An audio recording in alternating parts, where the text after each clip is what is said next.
সত্যি যদি না আসতে পারতাম তাহলে আপনাদের মিসটা সায়নী ঘোষের মিস যে আপনাদের সাথে দেখা হলো না।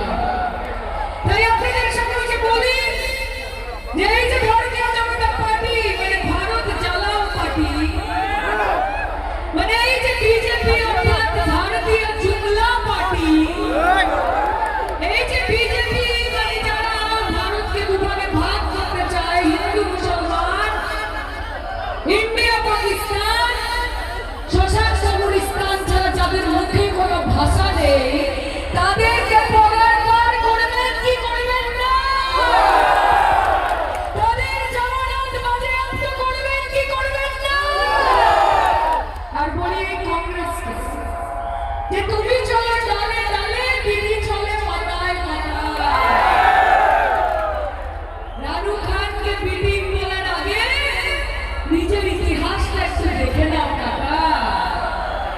তুমি কি টিম, তুমি এটি, তুমি সিটি, তুমি ডিটি, এ থেকে জেড অবধি যদি বিজেপির সঙ্গে প্রত্যক্ষ এবং পরোক্ষভাবে কেউ জড়িয়ে থাকে তাহলে তার নাম হচ্ছে জাতীয় কংগ্রেস।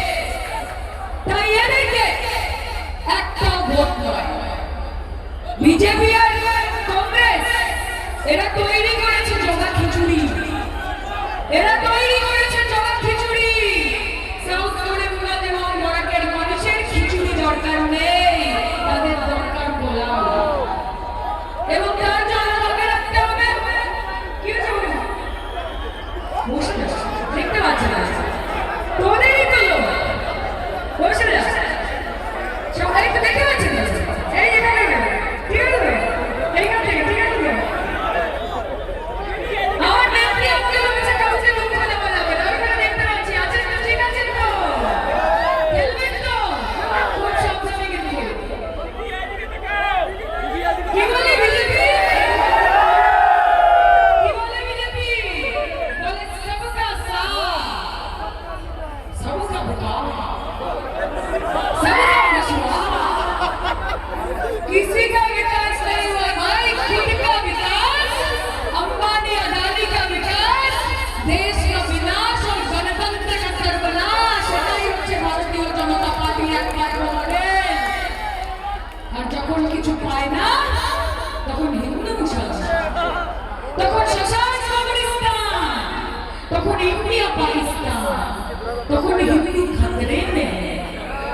আরে তোমাদের 300 দিনের বেশি এমপি তারা প্রত্যেকে হিন্দু, 2000 উপর এমএলএ তারা প্রত্যেকে হিন্দু, দেশের প্রধানমন্ত্রী হিন্দু, স্বরাষ্ট্রমন্ত্রী হিন্দু, প্রতিরক্ষা মন্ত্রী হিন্দু, অর্থমন্ত্রী হিন্দু, বিদেশ মন্ত্রী হিন্দু। আর তাও হিন্দু খতরে মে হ্যাঁ। তাই কালকে তোমাদের প্রত্যেকের উচিত পদত্যাগ করা, কারণ তোমার শাসনকালে হিন্দু খতরে মে। বড় বড় কথা, ইলেকশনের আগে ভোট পাখি হয়ে উড়ে উড়ে আসা আর জুড়ে জুড়ে বসা। ভোটের আগে এসে কি বলছে কংগ্রেস, বলছে কহো না প্যার হ্যাঁ, কহো না প্যার হ্যাঁ বলছে তো।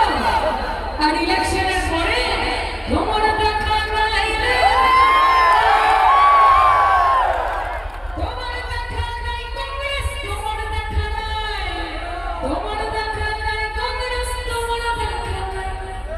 और बीजेपी के की बोली बोली कि चाय से शुरू हुई थी सरकार और गाय पे अटक, कि चाय से शुरू हुई थी सरकार और गाय पे अटक गए, और विकास के पापा मोदी जी रास्ते में भटक गए कि बेटियां दगा खा रहे हैं, बेटे धोखा खा रहे हैं, कि मजदूर जहर खा रहा है, किसान गोली खा रहा है, और अंत भक्त है जो घर में बैठ के सोशल मीडिया पे वाह मोदी जी वाह कह रहा है। এইভাবে দেশ চলছে, এরকম দেশ চান, বিভাজনের রাজনীতি চান, উন্নয়ন চান, পরিবর্তন লাগে না লাগে না, উন্নয়ন লাগে না লাগে না। তাহলে পরিবর্তন আর উন্নয়ন যদি লাগে তাহলে মমতা ব্যানার্জি, তৃণমূল কংগ্রেস এবং রানু খানকে লাগে। লড়াই করতে হবে। আপনারা দেখেছেন মমতা দি কিভাবে চোখে চোখ রেখে লড়াই করে, কাউকে ভয় পায় না। লিডারকে চুজ করতে হবে ঠিকঠাক। যার পেছনে চালাবেন, গাধের পেছনে দাঁড়ালে গাধের বাচ্চা হবে, আর গাধার পেছনে দাঁড়ালে গাধার বাচ্চা হবে।